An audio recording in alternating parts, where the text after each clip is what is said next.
On the 17th of March 1936, a team representing the Football Association of the Irish Free State played Switzerland in Dublin. Other than this being the hosts' first victory in 4 years, as well as it taking place on St. Patrick's Day, there was something else significant about this particular game. It was the first full international match where the home side would play under the name Ireland. The awkward thing for Ireland being that there was already a national team using the name Ireland that represented the Irish Football Association in Northern Ireland. I'm seeing double. 4 islands. Unlike most other sports, association football was sliced in two during the Partition of Ireland in 1921, resulting in the existence of 2 national FAs, 2 separate national leagues, and for many years, 2 national teams that both claimed the title of Ireland. This is going to need some explaining. Context!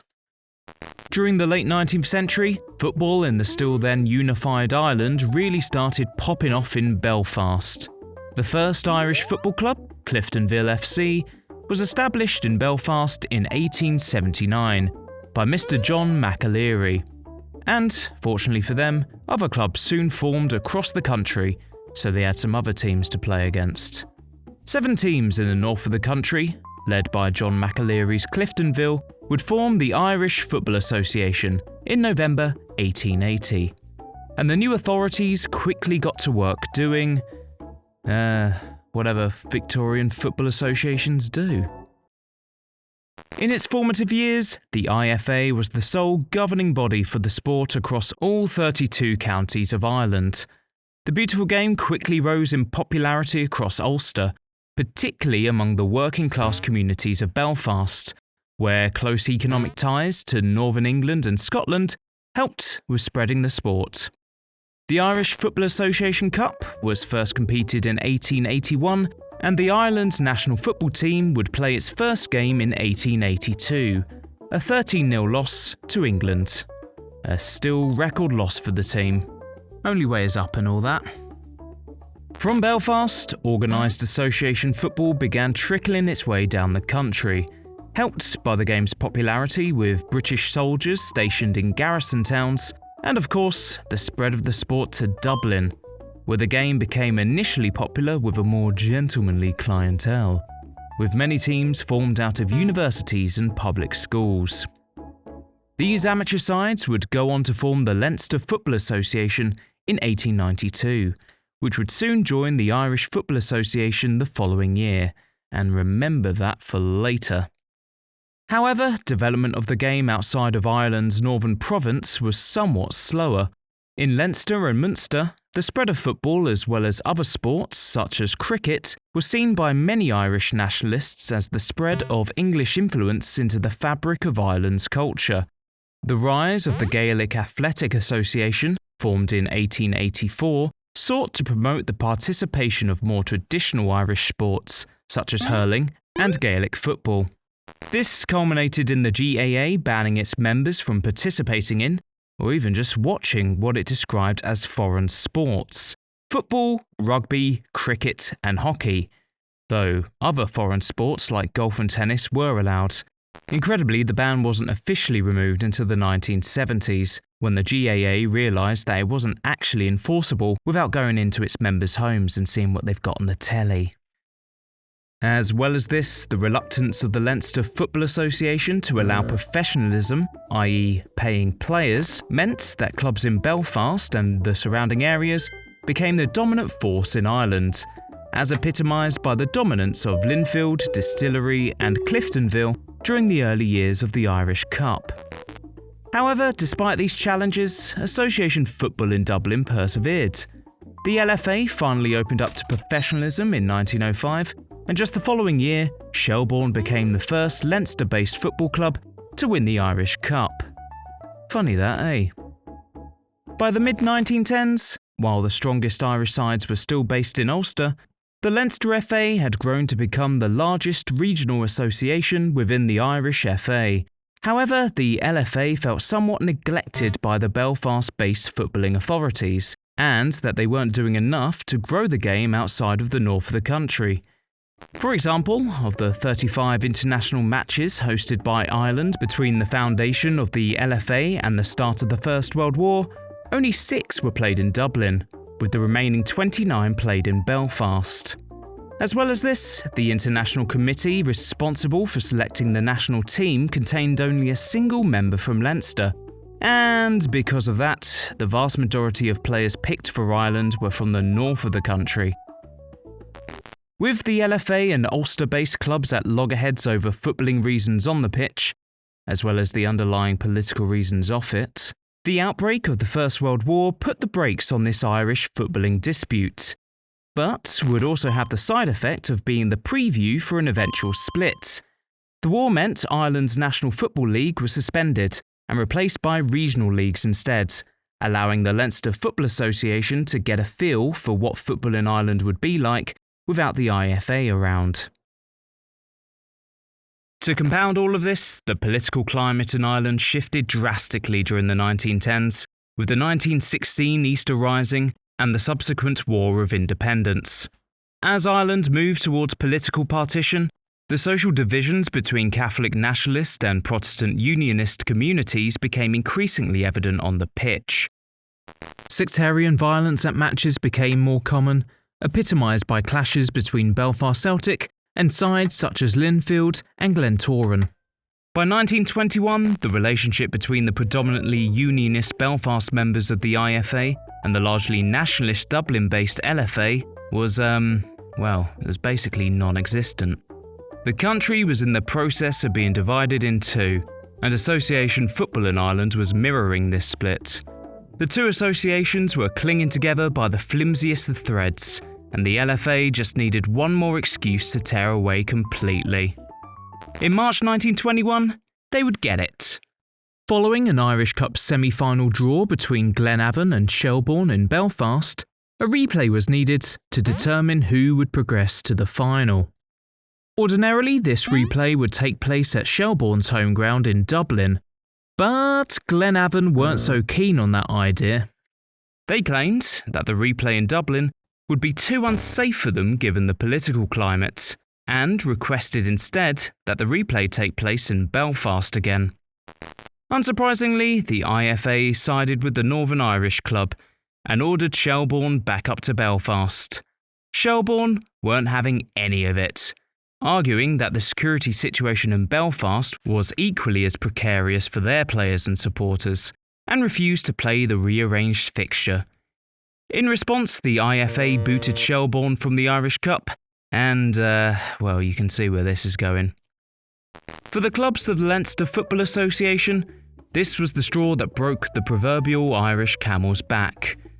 Tired of the perceived bias towards Northern Irish clubs, the LFA decided nearly unanimously in June of 1921 to split away from the IFA, and just 2 months later, the Independent Football Association formed the Football Association of Ireland.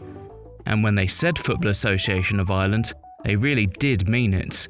Rather than sticking to their former Leinster jurisdiction, the FAI claimed, much like the IFA, to represent the entire island of Ireland. This meant anyone was welcome to join, even clubs based in Northern Ireland. And they did. Around 30 clubs from the likes of Strabane, Omagh, Ballymena, Lurgan, Derry/Londonderry, and even a number of Belfast-based clubs which competed in the Falls League, all aligned themselves with the new Football Association of Ireland. With clubs from across the island of Ireland now part of the gang, the FAI set about actually organising some football for them to play.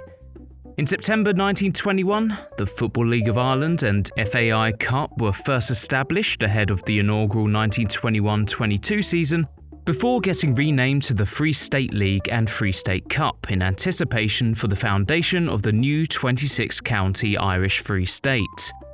And in 1922, the FAI helped in reforming the Munster Football Association, which had collapsed after the outbreak of World War I. For the Belfast-based IFA, the speed of the Dublin-based association's growth came as quite the shock. Their seat at the head of the Irish-shaped footballing table had been swept out from underneath them, causing them to fall straight through the floor and into a weird sort of administrative limbo. Yeah, that'll do. Initially, the IFA, as well as the footballing associations of England, Scotland and Wales, refused to recognise the new renegade association, and essentially blacklisted them from participating in any international fixtures against the home nations, hoping this would cause them to fizzle out due to lack of income from hosting international matches. But it was clear the FAI wasn't going anywhere. So, in February of 1923, members of the Irish Football Association travelled to Dublin to meet with representatives of the Football Association of Ireland in an attempt to reintegrate them with the Belfast-based association. The Irish FA initially offered clubs based in the Irish Free State greater representation on the IFA Council, as well as a fairer share of international matches between Dublin and Belfast. But the Football Association of Ireland refused to be governed from Belfast, proposing instead that the FAI should take the leading role of football in Ireland, and that the Irish FA should become more of a regional association, essentially flipping the relationship between the two associations that had existed just years earlier. Unsurprisingly, the IFA weren't pleased with this, and the meeting ended in a stalemate. The two Irish FAs would meet again in October 1923, with members of the other home nations present in Liverpool. This again resulted in very little progress, and then a third time in 1924 in Belfast, where they actually nearly came to an agreement on unifying both parties. But the Dublin-based association pulled out at the 11th hour, after not being able to agree on how an international selection committee would be chaired. With the door shut for now on playing any of their neighbours, the Football Association of Ireland looked further afield in its search of international recognition, and found FIFA. FIFA were open to accepting the FAI into the worldwide footballing community, but didn't want to damage its already tricky relationship with the home nation FAs, despite them not being in FIFA at the time. There's a video on that here, go and watch it after. For the FAI to be accepted into FIFA, they'd have to restrict their jurisdiction to the 26 counties of the Irish Free State.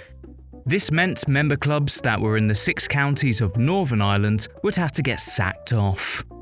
According to the Dublin Evening Telegraph, the FAI found this solution most satisfactory. To reflect this, the Football Association of Ireland rebranded itself to the Football Association of the Irish Free State. The clubs in Northern Ireland were told, sorry, it's not you, it's me. And by May of 1924, the Football Association of the Irish Free State was a fully signed up member to FIFA. FIFA membership had given them recognition on the international stage, as well as the legitimacy it needed to compete against other national teams, which was certainly an improvement on relying on Celtic to pop over for a friendly every once in a while. A football team representing the Irish Free State made its international debut at the 1924 Olympics in Paris, and 2 years later, the Irish Free State would participate in its first proper professional football match, against Italy in Turin. What FIFA membership also meant though, was there was now 2 Irish national teams, one called Ireland, which represented the IFA, and another called the Irish Free State. But the problem also went deeper than that.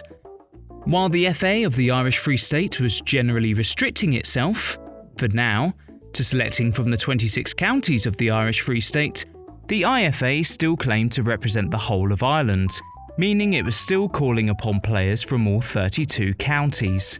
This meant from 1924 onwards, dozens of players were called up by both football associations, often during the same period, with multiple players bouncing between both national teams, more than happy to stat pad their international caps section on Wikipedia. The FA of the Irish Free State grew weary of the IFA's lax attitude towards international call-ups, as well as their monopoly on the name Ireland, and decided it was time for action. In 1936 they appointed Joe Wickham as their new General Secretary, a man who was determined to not only grow the reputation of the Irish Free State, but also push back against the association to the north. One of his first acts as head honcho was to revert the association's name back to the FAI, but also change the name of the national team to Ireland. To really throw the cat amongst the pigeons, however, Mr. Wickham also played the Uno reverse card on the IFA, when the FAI began selecting players from Northern Ireland, which went down as well with the IFA as you might expect. FIFA, perhaps surprisingly, seemed largely unbothered by the whole thing. With the Irish FA not part of FIFA, and the relationship between the associations best described as a little tense, there wasn't a realistic scenario that the two would have to play each other. So, FIFA just let them crack on. Maybe they just didn't want to get involved. Maybe they were more worried about the rest of Europe being on literal fire. However, post-World War II, it became increasingly clear that something needed to give. In 1946, the home nations rejoined FIFA, and all of a sudden the likelihood of an Ireland versus Ireland encounter was upgraded from not going to happen to probably still won't happen, but maybe we should account for it potentially happening just in case. With the football associations of England, Scotland, Wales and the Irish FA in Northern Ireland qualifying for the World Cup via the British Home Championships, and the FAI via the European qualification process, the two sides could only meet if they were to both qualify for the World Cup and be drawn against one another. But a more immediate concern for FIFA was having two separate members selecting the same players. This issue was thrusted into the spotlight in September 1946, when England would play the Irish Football Association in Belfast in the British Home Championships, and then 2 days later the Football Association of Ireland in Dublin. Aside from it being pretty remarkable that England accepted the friendly from the FAI in the first place, England's mini-tour across the Irish Sea reignited the discussion about player eligibility, seeing as Billy Gorman, John Carey and Tom Ahern played in both matches against the English. FIFA still weren't getting involved though, even when in the 1949-1950 season, multiple players represented both islands in the qualification process of the 1950 World Cup.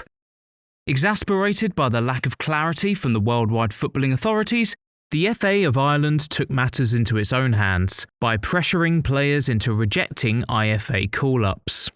The Irish Football Association responded by complaining to FIFA about the FAI interference, which forced FIFA into finally getting off their fence and doing some good old-fashioned governance. FIFA ultimately decided that both FAs must only select players from within their own internationally recognised borders. The Irish FA could no longer select players from the Republic of Ireland, and the FAI couldn't select players from Northern Ireland. And the era of footballers playing for both Irish football associations was over. Well, for the most part. There was still the lingering issue of naming rights, however. Having two national teams named Ireland was getting increasingly more confusing for everyone, from FIFA member representatives to the person that creates the little nameplate things they have at conferences. Joe Wickham was even seen handing out pamphlets to delegates at the 1952 FIFA conference in Helsinki, depicting a map of Ireland with the jurisdiction of both FAs in English, French and Spanish. In November 1953, FIFA realised it too had been confused for too long. In a report, FIFA stated, "The designation and the title of the international match must be recognised geographically by countries or territories of the national associations playing the match and over which they have sole control and jurisdiction." In short, this meant for international matches going forward, the IFA would be referred to as Northern Ireland and the FAI would be referred to as Ireland. Though this would quickly change to Republic of Ireland after the Irish FA insisted that Ireland referred to the geographic island of Ireland rather than the state of the Republic of Ireland. Ireland, Ireland, Ireland. I've said Ireland a lot in this video, haven't I? And that was that. Oh wait, no, that wasn't that. The IFA still used the name Ireland for the purpose of the British Home Championship up until the 1970s, arguing that seeing as this was a competition organised by the home nations, it fell out of FIFA's sphere of influence. The national teams of Northern Ireland and the Republic of Ireland were kept at arm's length for decades, until September 1978, when the two associations met in a European Championship qualifier at Lansdowne Road in Dublin. It ended a not-so-thrilling 0-0, which after 60 years of administrative, political and jurisdictional havoc was probably the most appropriate result. While other sports in Ireland like rugby and cricket never split, the 1921 breakaway of the FAI from the IFA ensured that football would remain the only major sport in Ireland divided along political lines. While the idea of a unified All-Ireland team, or Unified Irish League, pops up every now and then, the reality remains that after over a century of separate competitions, different national teams, the two associations have carved out their own unique identities and histories. Will these two stories ever converge again? Well, that's certainly not a question for me to answer.